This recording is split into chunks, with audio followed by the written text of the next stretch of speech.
She had rejected every offering, the crystals that sang, the statues that wept, the crown that bent to her thoughts. The princess of Zelari, small and silent, had not spoken in years, not even to her own mother, the queen. But when the janitor handed her a folded slip of earth paper, fragile, white, imperfect, she caught it midair, smiled, and everything began to change. What no heirloom could unlock, a paper airplane did with the quiet dignity of flight. Before we dive in, tell us where you're watching from. We love hearing from every corner of the galaxy. And if quiet stories with big hearts move you like they move us, hit that subscribe button. Tomorrow's episode is even more unbelievable than this one. The throne of Zelari was carved from starbone and soft light, its surface warm to the touch, even in the coldest hours of the cycle. It floated 3 steps above the Hall of Alignment, suspended by ancient engines no one dared disassemble, humming with a sound that wasn't quite music and wasn't quite silence either. Seated upon it, her legs tucked beneath the folds of a dress woven from memory thread, sat the youngest royal born in 200 orbits, Princess Kayla of House Sila. She did not fidget, she did not speak, she simply sat. Hands folded, eyes distant. Kayla had not spoken since her 6th name day, 3 cycles ago, the day her father's ship was lost in the fracture storms between galaxies. Since then, her voice had curled inward like a fern recoiling from light. No pleas or commands from court physicians stirred it. No holographic tutors coaxed laughter. No ceremonial rites, no spectral choirs, no ancestral simulations made her blink. She would attend her duties, barely eat, sleep, dress, but she had become like a statue placed lovingly where a child once was. The Queen Ilara the Still, whose voice once quelled rebellions, had aged a decade in months.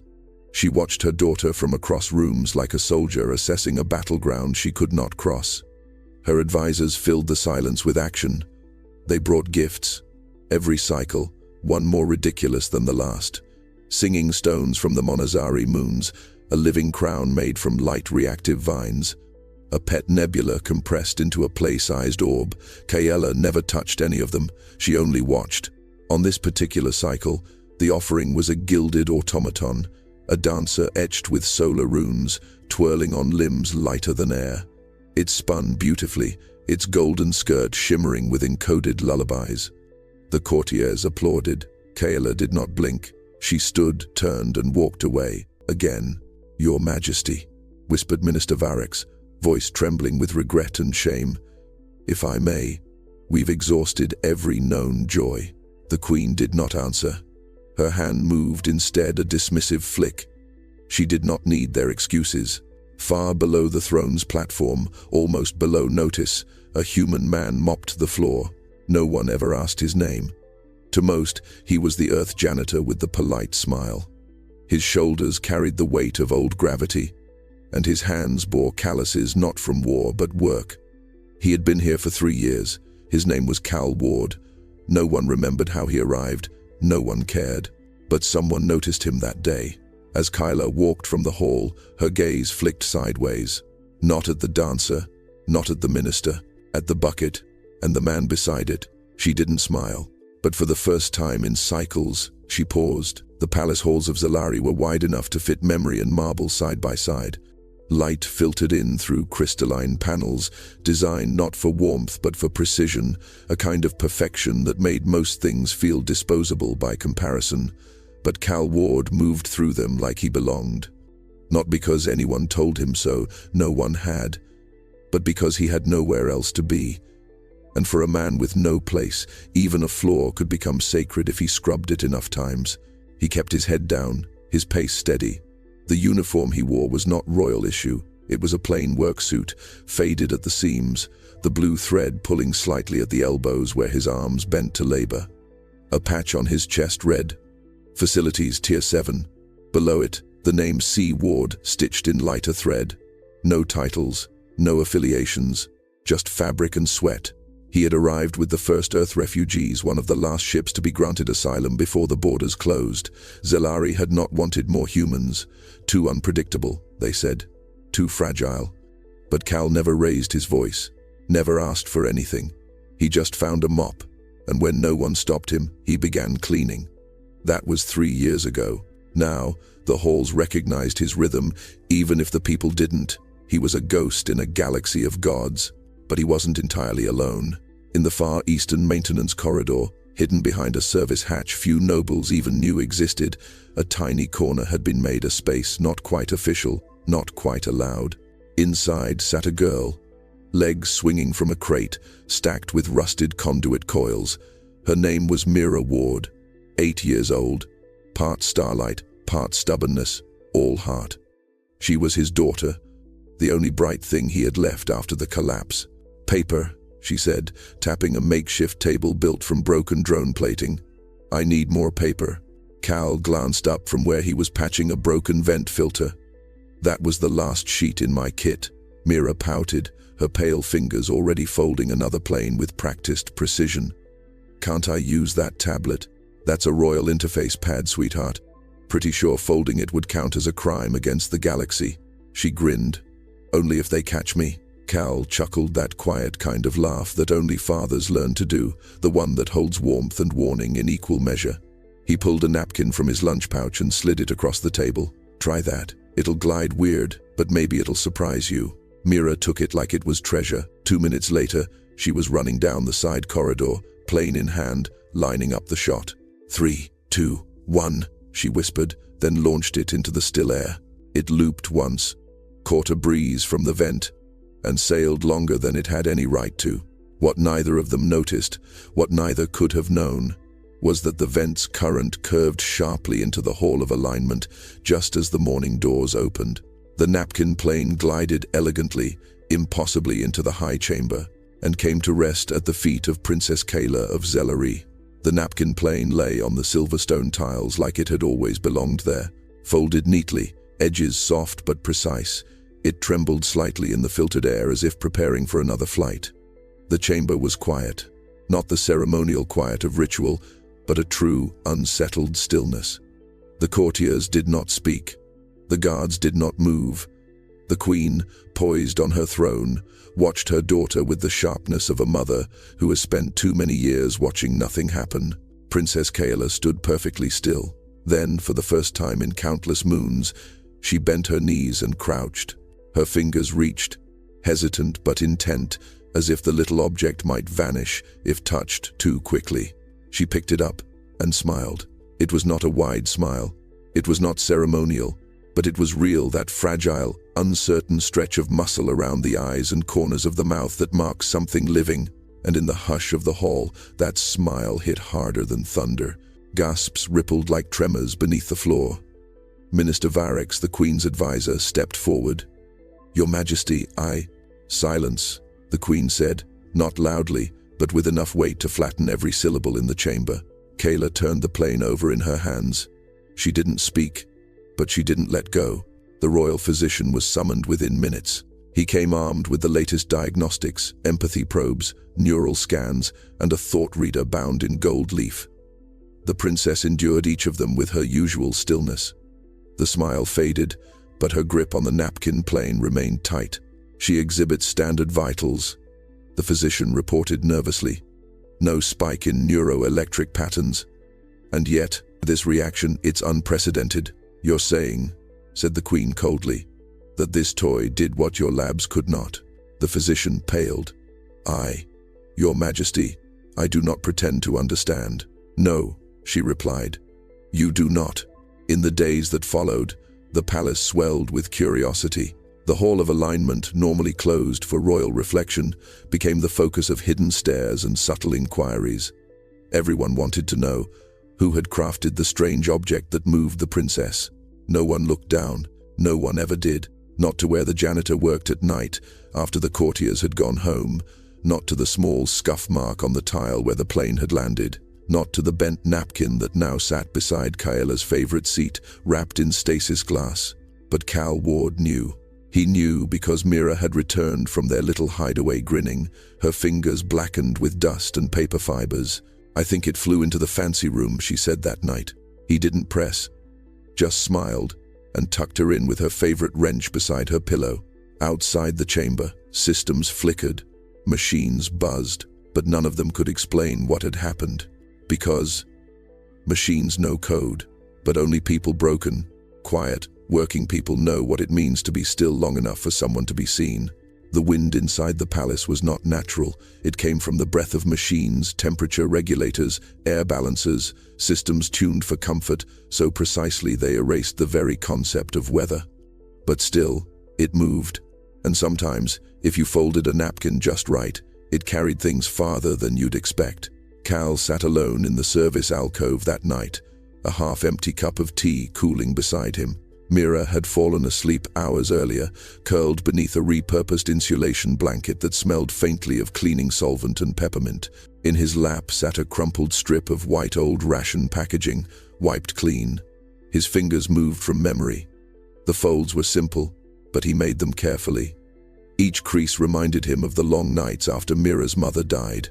Paper folding had become a way to speak without words. The finished plane looked nothing like the sleek, high-tech gliders stored in the royal flight rooms. It was lopsided, its wings uneven, a bent edge on the nose, but when he flicked it across the corridor, it soared. Not far, not fancy, but it flew. He stared at it, lying at the edge of the corridor, just before the sweep sensor line that would erase its existence in the next cleaning cycle. "I used to think everything had to be perfect," he murmured, almost to himself. "Turns out imperfect things fly better." The next day, the Queen called a closed-door court. Kayla stood beside her mother's throne, silent as ever, the napkin plane still in her hand. It had not left her side, not even during mealtimes. The image of her gripping it gently, almost reverently, had begun circulating through the inner networks. The nobles were confused, the physicians uneasy, the educators insulted. "She cannot form attachment to a paper object," one advisor scoffed. "She already has," the Queen replied. "She cannot communicate through toys." "Then perhaps we've mistaken what communication means." An older noble, weathered and wise, leaned forward. "My Queen, there is one among the staff who may know its origin." The chamber turned, stunned. No one referenced the staff. "Who?" the Queen asked. The noble hesitated, then tapped into the palace personnel matrix. A single name lit up beneath Tier 7 sanitation. Cal Ward. He was summoned. Not with ceremony, not with hostility, but with something far rarer in royal halls: curiosity. When he arrived, he carried no tools, just stood in the circular atrium, hands at his sides, eyes wary. The Queen studied him, her expression unreadable. "My daughter smiles because of something you made," she said. He said nothing. "Was it you?" He nodded. "No magic?" she asked. "No tech?" Cal shook his head. "Just paper, and something to believe it could fly." Kayla stepped down from the throne platform, slowly, carefully. She walked the long distance across the room and stopped just in front of him. Then, without a word, she lifted the plane in both hands and offered it back to him. The protocol droids didn't know what to do with it. The official record stated, "Princess Kayla initiated object return to sanitation. Tier human. Unscripted. Unprecedented." What it didn't state was that she had lingered after offering the paper airplane, that her eyes had tracked his hands, not in fear, but in fascination, that she followed him 3 steps behind as he was escorted from the throne room until the Queen's voice gently called her back. Kayla had returned to her seat, but something had shifted, not in the court, in her. The next morning, Cal found a note in his work locker, official seal, digital parchment. He expected a reprimand. Instead, it was a summons. "You are requested to report to East Garden Chamber 7 at 4th bell. You may bring the child." He stared at the words for a long time. Mira's laughter echoed from across the service corridor, where she was turning old filter casings into tiny silver animals. He showed her the summons. She blinked, then beamed. "Do I get to wear something fancy?" "No," he said. "We're not royalty." "Then what are we?" He thought for a second. "Guests," he said, "and builders of weird things." At 4th bell, they entered Garden Chamber 7, a dome of blue glass filled with soft-light trees and sound-dampened moss. It was a room meant for quiet thinking, rarely used. And there, sitting cross-legged on a floor mat, surrounded by unopened treasure chests and untouched teaching tablets, was Kayla.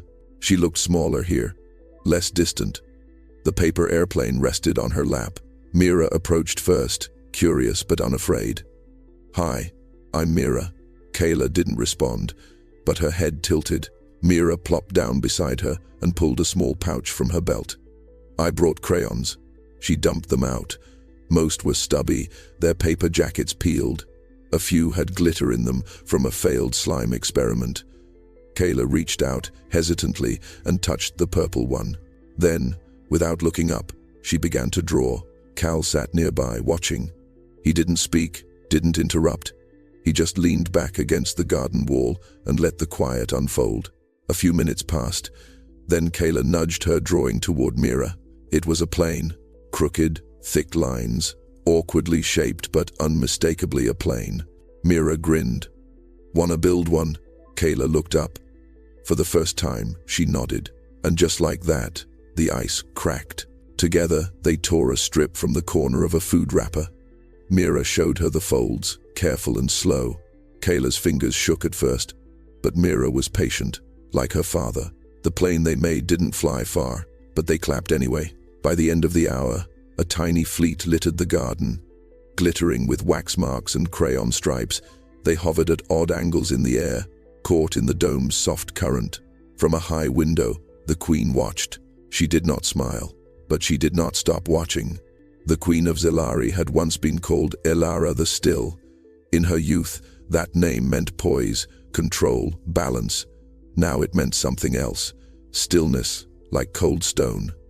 Like loss buried so deep, the soil forgot how to breathe. She had not laughed since the day her consort's ship vanished into dark matter. And since Kayla fell silent, even breath had become performance. Yet for the third morning in a row, she arrived early to her chambers and stood behind the lattice screen overlooking Garden Chamber 7. The screen shimmered faintly, designed to filter voice and heat but not sight.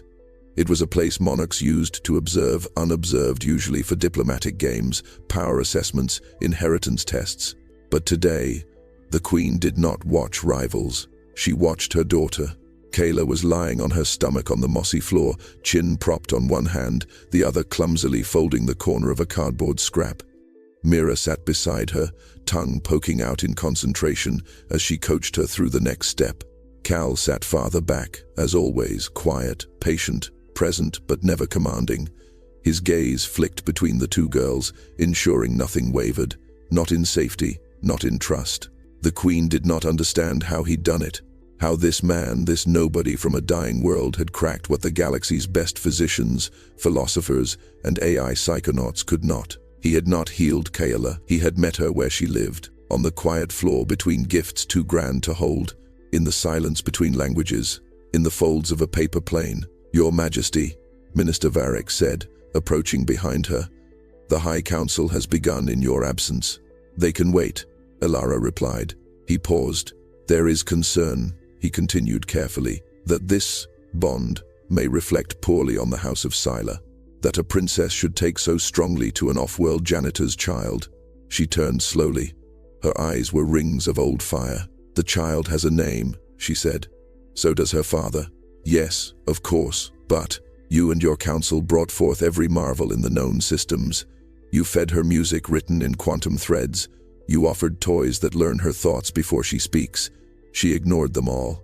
Varix hesitated. "She builds cardboard dragons with a mechanic's daughter," the queen said softly. "And for the first time in 3 cycles, she does not weep in her sleep." Varix adjusted his cuffs. "Still, my queen, optics are delicate." The queen looked down again. Kayla had made a crown from soda tabs and plant wire. Mira bowed dramatically as Kayla placed it on her head.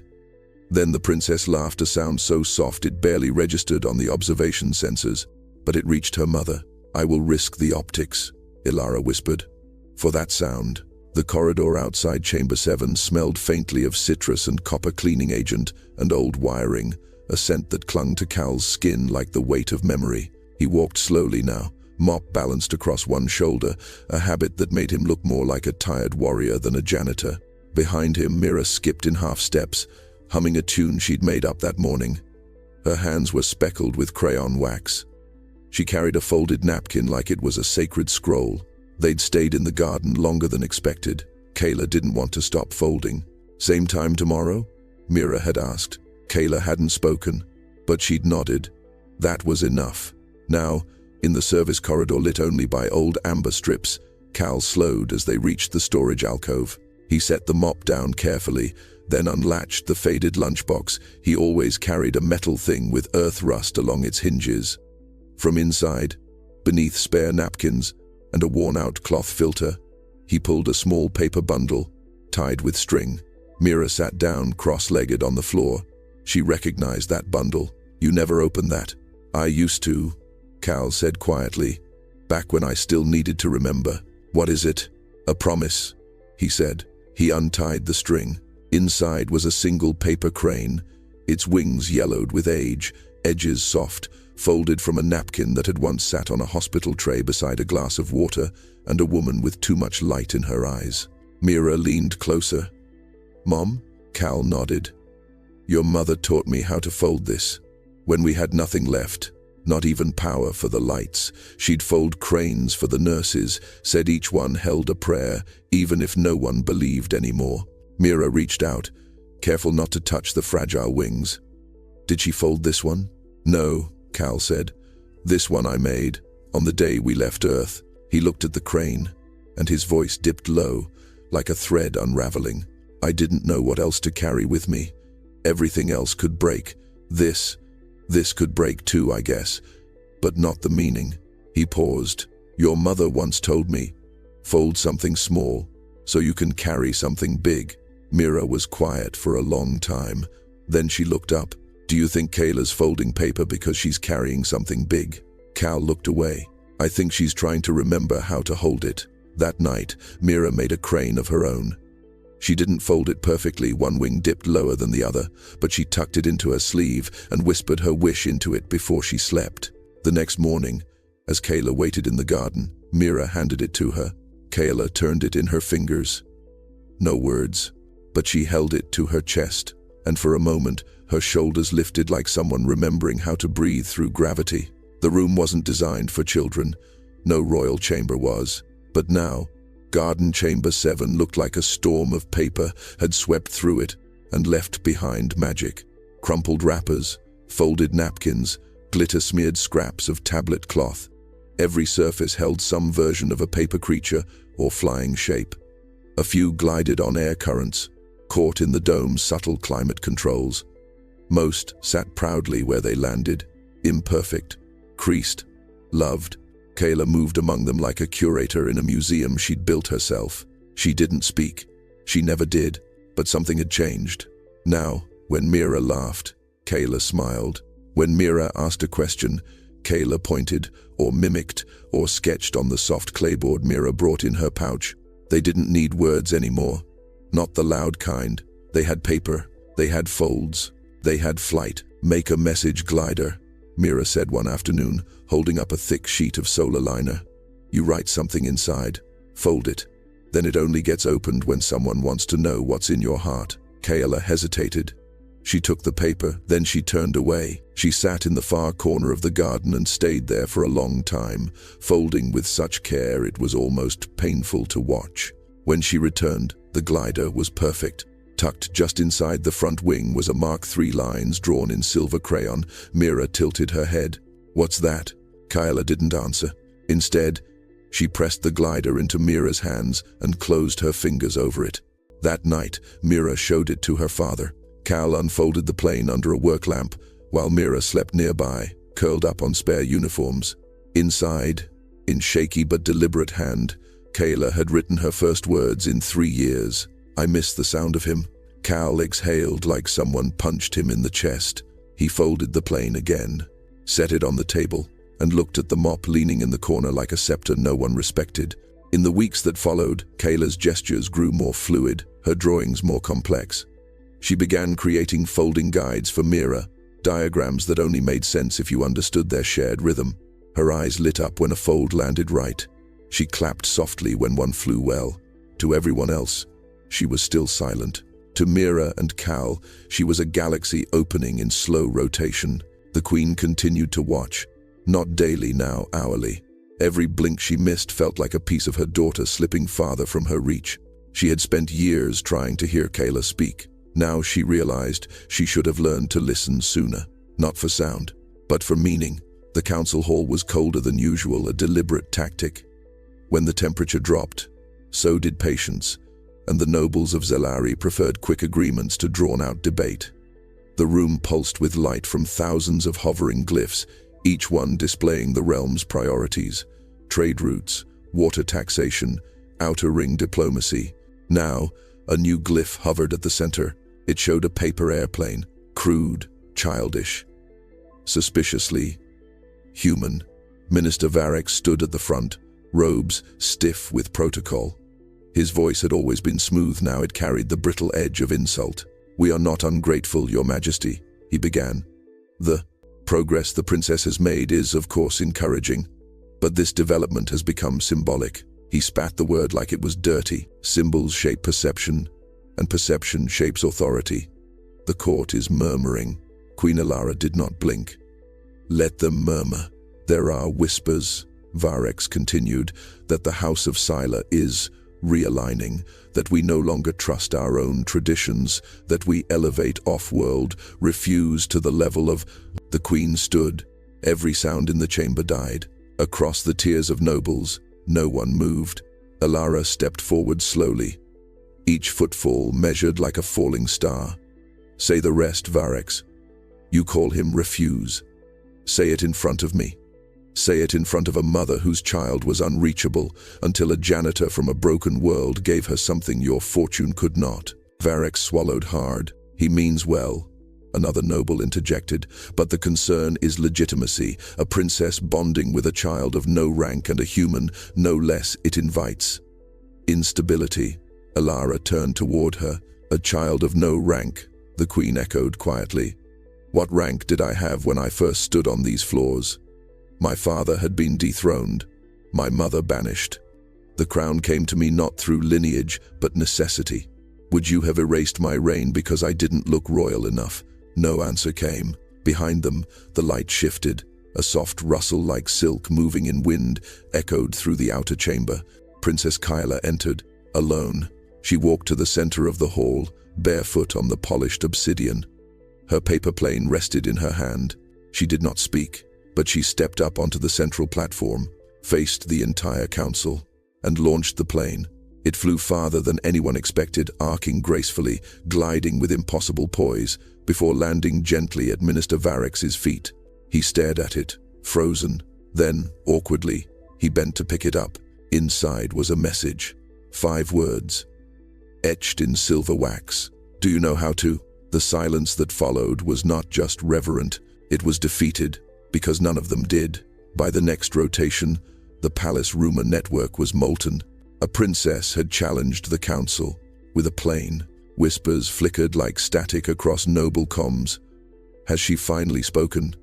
Is this a rebellion? Did the human teach her? What's the queen thinking? And in the shadowed corridors where optics mattered more than truth, a quiet motion was made. Summon the janitor. Cal Ward received the message while replacing a cracked floor tile outside the cryo library. It wasn't phrased like an order, it never was, but the intent was clear. "Do I need to come too?" Mira asked, eyes wide. "No," he said, "this part's mine." "Are you in trouble?" He paused, wiped his hands on his jumpsuit. "Not yet." They brought him not to the throne room, but to the chamber of inquiry, smaller, colder, deliberately intimate. Its walls absorbed sound, its lights dimmed around those who hesitated. At the center stood a curved obsidian table, shaped like a crescent moon, with nobles spaced like points on a constellation. At its center sat Minister Varex. "Cal Ward," he said smoothly. "Thank you for joining us." Cal said nothing. He stood with hands folded in front of him, posture relaxed but alert, the stance of someone who'd been questioned by harder people in darker rooms. "Let us be clear," Varex continued. "You are not on trial, not officially, but clarity is necessary." A different noble, younger, curious rather than cruel, leaned forward. "Did you instruct the princess to defy council protocol with a symbolic gesture?" Cal blinked. "I taught her how to fold paper," Did you encourage her to mock court order? No. I showed her how wings catch air. Murmurs. Varex cut in. Sharper now. And did you tell her to write a challenge to this council? No. Then how do you explain her sudden attachment to your child, her shift in behavior, her violation of ceremonial boundaries? Cal looked up, and finally, he spoke. You've all tried to fix her. Like she's a broken console. You fed her light shows and linguistics. But none of you sat on the floor. The chamber was quiet. I never asked her to talk, he said. I just didn't treat her silence like a defect. Varex narrowed his eyes. And what gives you the right to define connection for a royal child? I didn't define anything, Cal replied. She did, with a folded piece of nothing. The younger noble leaned in. Is it true your wife made crayons during the Earth collapse? Cal nodded. And that you keep one? He nodded again. In a napkin, from the day she passed. Another pause. This one longer. Varex stood. You are dismissed, he said. Cal turned to go. At the door, he paused. Looked back. You're all very worried about what she wrote in that plane, he said quietly. But none of you asked what it meant. He left without waiting for a response. Behind him, the council remained seated, not because they chose to, but because for the first time in years, they didn't know where to stand. Ceremony on Zelari was a sacred thing, polished, precise, brittle as glass. Every movement in the Royal Ascension Hall was measured in tradition, every robe folded according to rank, every gesture weighted with history. On the day of the high renewal, not even starlight was allowed to enter the room without permission. And yet, into that temple of formality, a paper airplane dared to fly. The throne room was packed. Nobles in spiral-plated gowns, advisors with etched bone epaulets, ambassadors from distant moons, even a few curious off-worlders granted observation status. The queen sat motionless at the head of the chamber, her crown dimmed to indicate reflection. At her right stood Kayla. She wore no crown, no jewels, just a soft robe the color of cloudstone, with her hair braided in the pattern of humility. At her left, her hand gripped something tightly. Paper. Minister Varex had read the mood of the court. He knew there would be watchers not just of words, but of reactions. He had composed his speech with surgical grace. Today, he intoned, we gather to reaffirm the tenets of our lineage, to bind our legacy to the next generation, and to ensure. A whisper of wind interrupted him, not from malfunction, but from movement. Kyla stepped forward and launched her paper plane. It cut across the space like a breath held too long. Gasps rippled through the chamber, some shocked, some scandalized. A few younger, quieter, filled with awe. The plane soared across the ceremonial flame, past the sacred scroll platform, and landed at the foot of the throne, directly in front of her mother. Queen Alara looked down. Then she stood and walked to where the plane rested. She bent, picked it up, unfolded it. 5 words again, but not a question this time. This is how I speak. A pause fell over the room. Not the silence of confusion, but the silence of clarity landing all at once. The queen read the message again, then turned to face the crowd. My daughter has chosen her voice, she said, and I will not ask her to trade it for one you recognize. Varex stepped forward, flushed. Your Majesty, this gesture violates over 100 generations of ceremonial language. Elara raised her hand. He stopped speaking. She has spoken. The queen repeated. No law forbids paper. No law forbids air. The court stilled. Kayla walked forward, slow but certain, and reached the steps of the throne. Instead of ascending to her designated place, she sat cross-legged at the bottom. Mira, in the observation tier, waved. Kayla smiled. 2 girls, a floor apart, folded into the galaxy's most sacred ceremony with nothing but quiet and courage. And above them, the ceremonial flame flickered, as if it too was learning how to fly. By the time the sun-ribboned banners were raised over the palace, the image had already spread. A princess on the floor, a paper plane at her feet, a queen standing not behind her daughter, but beside her. The official feeds tried to bury it beneath ceremony, showcasing the noble lineage, the updated throne protocols, the sacred chants. But the people didn't care about the scrolls. They shared the paper. Across the moons of Zelari, students folded napkins during breakfast. In the orbiting archives, scholars passed memos on declassified Earth customs. Even the outer trade rings started stocking soft paper for folding kits, marketed as Kayla sheets. In the palace, Garden Chamber 7 became a museum, then a classroom, and then something better, a meeting place. Each morning, Kayla arrived with new folds, sometimes cranes, sometimes stars, sometimes shapes no one had names for yet. And Mira brought crayons, glue dots, glitter, and trouble. Together, they made messes that diplomats stepped over with growing humility. The queen began inviting others, not rulers, not ministers, but the overlooked. A gardener who knew how to sing to stubborn vines, a cook who could read dreams from steam, a translator with hands that remembered languages long dead. They came quietly, awkward at first, then more freely. And in the corner of each meeting, Cal stood mop nearby, eyes steady, hands tucked behind his back like he was listening for leaks in the walls. He never interrupted, but he was always offered tea. He didn't drink it, but he always said thank you. Why don't you take a seat? One of the new advisors asked him gently one day. Cal smiled, shook his head. I keep the floor clean, he said, so others don't have to watch where they stand. That night, Kayla handed him a box. It was wrapped in moss paper and sealed with a wax imprint of her own design, 3 crescent folds surrounding a center point, like wings in orbit. Inside, a crown.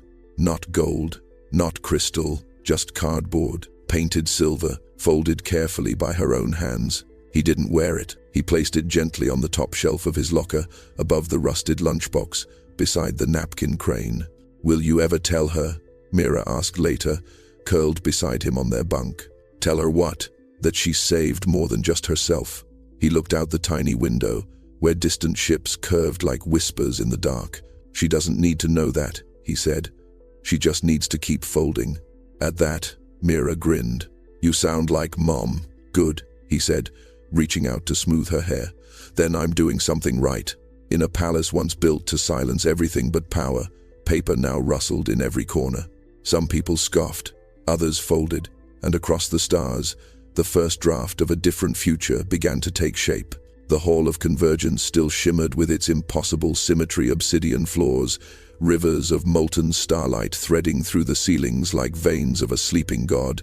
But the echo was softer now, not because the stones had changed, but because the people had. Where once silence had been a weapon, now it was a pause, a place for breath, for meaning. Cal Ward still walked those floors, still carried his mop like a steady companion, still patched leaks before they became crises. But now, nobles stepped aside when he passed, not in disdain, but in quiet acknowledgement. The kind one gives to rain after drought. He didn't speak more than he used to. He just didn't need to defend his presence anymore. Mira had started classes in the East Tower, not the ones for status children, the ones the Queen had funded for engineers, builders, inventors, the ones who learned with their hands first and theories second. She already had 4 paper gliders hanging over her desk, each one a different lesson. She called them things Mom would have liked. Kayla visited her between sessions, sometimes with a new fold, sometimes with a question, sometimes just to sit beside someone who never asked her to speak. The Queen never interrupted. Instead, she listened, truly listened, more than any ruler in 300 cycles, and when she did speak, it was with the weight of someone who had rediscovered language not in her court, but in her daughter. One quiet morning, Cal entered the throne room to clean before guests arrived. The Queen was already there, alone, barefoot, her crown resting beside her like it had fallen asleep. I never thanked you, she said without turning. You did, Cal replied. Every time you didn't stop her. A beat. She wrote something new, Alara said. Would you like to see? He hesitated, then nodded. She handed him a glider folded with the clean angles of someone who now understood air. On its wings were only 2 words, printed in silver crayon. Still flying. Cal held the glider carefully, thumbs brushing the edge. Yeah, he whispered. She is. The Queen looked at him. What will you do now? He smiled, small and steady. Same as always. I clean, I fix, I stay out of the way until I shouldn't. Outside the palace, on a wall in the outer district, children were painting wings, jagged, brilliant, messy wings, 3 folds each, no two alike. The old flag of Zalari still flew over the palace spires, but beneath it now hung a new banner. White, blank, fluttering, waiting to be folded, waiting to fly.